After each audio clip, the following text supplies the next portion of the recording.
I'll be honest, I didn't get to pay much attention to E3.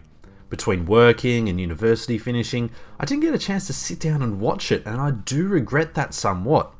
However, as everybody here probably already knows, Todd Howard and Bethesda finally confirmed what fans have been wanting to hear for years. Elder Scrolls 6 is happening. Now, as many people theorise, the new entry to the title probably won't come out until around 2020-2021, with Fallout 76, Elder Scrolls Blades, which I will make a video on at some point, coming out before then, and the new title in Starfield most likely to be coming out before it as well, as Todd Howard has confirmed the game is already in a playable state. In the meantime though, or at least until a trailer for the game drops, Elder Scrolls 6 is a mystery to any and all outside of Bethesda Studios.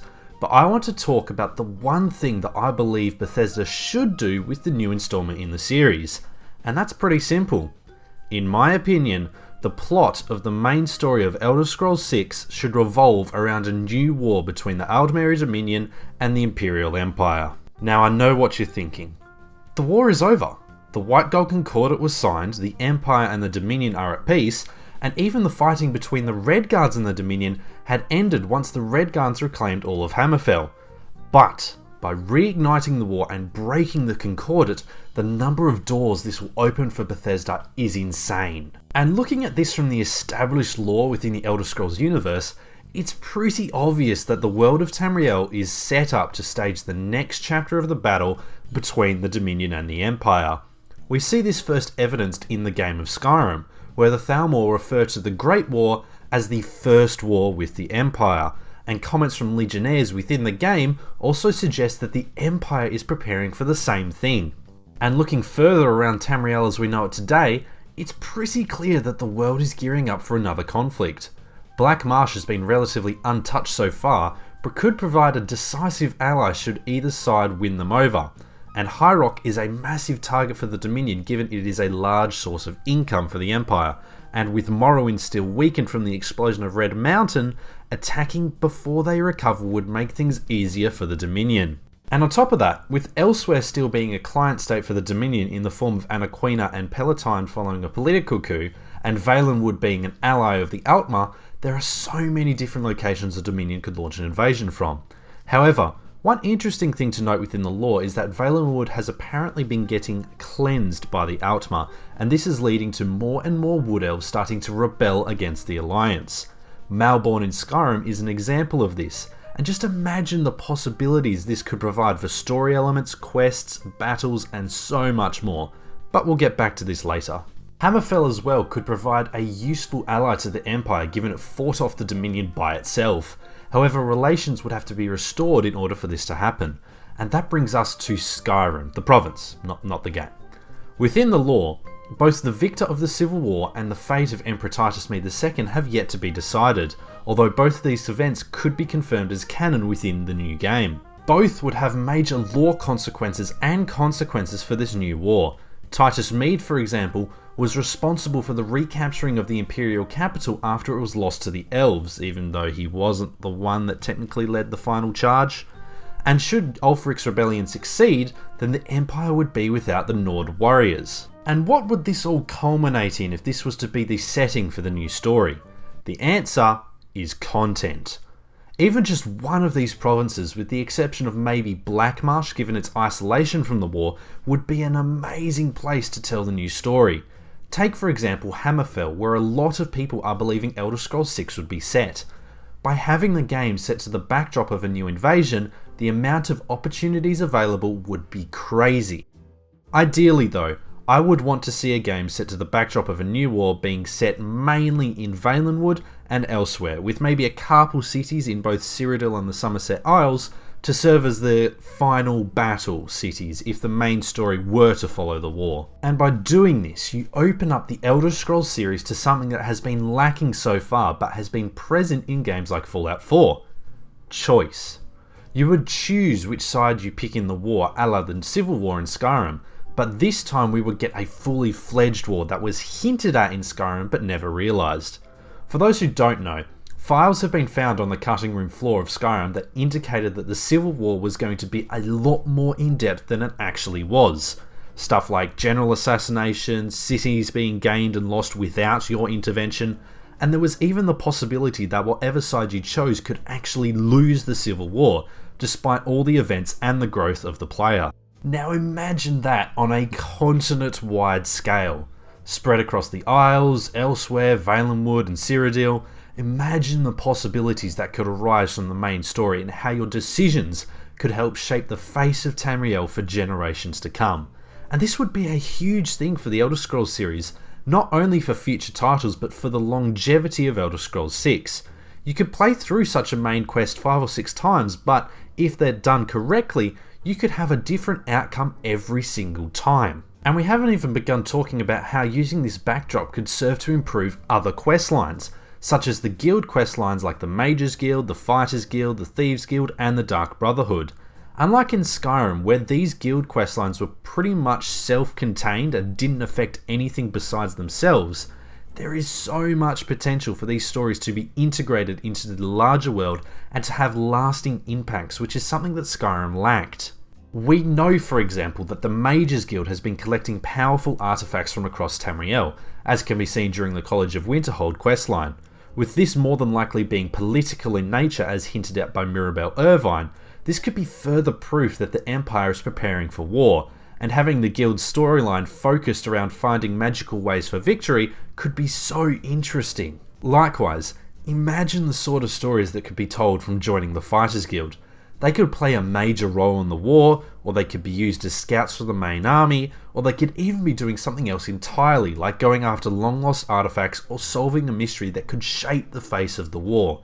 Again, the possibilities are ridiculous. And the Thieves Guild?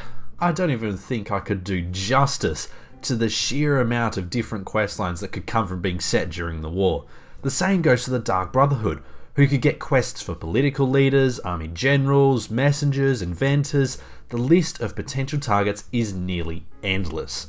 Both the Thieves Guild and the Brotherhood quests and side quests could be given the chance to potentially have huge, long-lasting impacts on the war, especially if the final targets were, say, an Elder Scroll that one side was using to win the war, or a very important political figure. The Daedric questlines too could also be better integrated into the overall story of Elder Scrolls 6. While this was done somewhat in Skyrim with items such as the Mace of Molag Bal being a present threat in Markarth, or the Skull of Corruption wrecking lives of the entirety of Dawnstar, I feel this setting could allow for some storylines not yet seen in an Elder Scrolls game. Take for example the Ebony Blade. Present in every Elder Scrolls game except Morrowind, the most impact it's had on the game was in Oblivion, where you had to kill 2 heads of families to pit those families against one another in order to earn the blade. That's it. And in Skyrim, all you do is release it from the bottom of Dragon's Reach and bam, now you have it. Now imagine this instead. You hear from a tavern or an Imperial camp that one of the Thalmor Justiciars has been making themselves infamous in Valenwood as the head of the so-called cleansing of the province. Being the hero that you are, you travel to one of the towns and you find this person surrounded by the men who are all in fear of the Justiciar, for he wields the Ebony Blade and it's hugely powered up from slaughtering the Wood Elves who thought the Altmer were their allies. You kill the Justiciar, his men are free from his reign, and you take the Ebony Blade as your prize to do with as you wish. And now, rather than having the storyline be set as its own separate event, it's now tied into the history and lore of the world of Tamriel. You get to see how powerful the blade can truly be, since it'd be at max strength in the slaughter, perhaps even seeing the devastation it caused on previous villages at the hand of the Justiciar. And you also get to tie it into existing lore, as we saw in Skyrim that there is some unrest between the two nations. It could also have a massive impact upon the tide of the war as well. With the head honcho of the cleansers gone, the Wood Elves might feel more empowered to stand up to the Altmer, and that leads me to my final point about why setting it around the war would be a good idea, and I've hinted at it already: diplomacy. Now, I in no way am saying that the game should have a definitive end to this new war. Like in Skyrim, I believe you should be able to completely leave it alone if you wish, even as your actions through the game prove to swing the war in the favour of one side or the other. However, it shouldn't end without player involvement either, because otherwise your actions through the rest of the game become predicated on how it will affect the war. But that's where the diplomacy side of things could come in, and again, I'm going to use Valenwood as an example here. Not only would you be able to fight on the front lines of this war, but you could also help serve as either an ambassador for either side or a messenger to help with the war effort. In this example though, let's say this is late game. You've killed the Justiciar from earlier, you've done the Dark Brotherhood questline and have chosen to go after mainly Thalmor targets instead of Imperial ones, and from the Mage's questline, you've learned that through some scrying or through an Elder Scroll or whatever, that the Thalmor are planning to cleanse Tamriel of the other races as they believe themselves to be the superior race, and you have proof of this. You, as the character who's been through and experienced all of this, who's retrieved the blade, who's seen in the Elder Scroll the future of Tamriel if the Thalmor win, are brought in by the Emperor to sit down with the Valenwood leaders to try and bring them over to your side. And now, all of your actions throughout the other parts of the game are all tied together. The Daedric quests, the guild quests, and even the established lore is utilised in a complex, interconnecting manner that allows for a better, more in-depth gameplay experience. And even this could also change depending on how you've decided to play the game and what choices you've made in previous quests. After all, if the Thalmor has been untouched by the Brotherhood because you never did those quests, it could prove harder to turn Valenwood to your side, as the Thalmor would still have all that strength and experience. And I am in no way saying that the Elder Scrolls 6 should turn into a game akin to Dragon Age or The Witcher, where every minute decision has the potential to have huge long-lasting impacts. I still believe that the sandbox style of the Elder Scrolls is one of its biggest strengths, but by setting the game to the backdrop of a new war, you give your choices consequences, and by better tying the different questlines into each other and into the world and the lore, you enrich the game as a whole and bring a whole new level of replayability and longevity to the series that's already king of both. And that's my opinion on what I want to see from the Elder Scrolls 6. If you have your own thoughts on the matter, then feel free to comment down below what your thoughts are and what you think of my idea. If you're new to the channel, then don't forget to leave a like, hit subscribe if you haven't already, and follow me on Twitter via the link in the description. Until the next video though guys, this has been the Sage as always, signing out.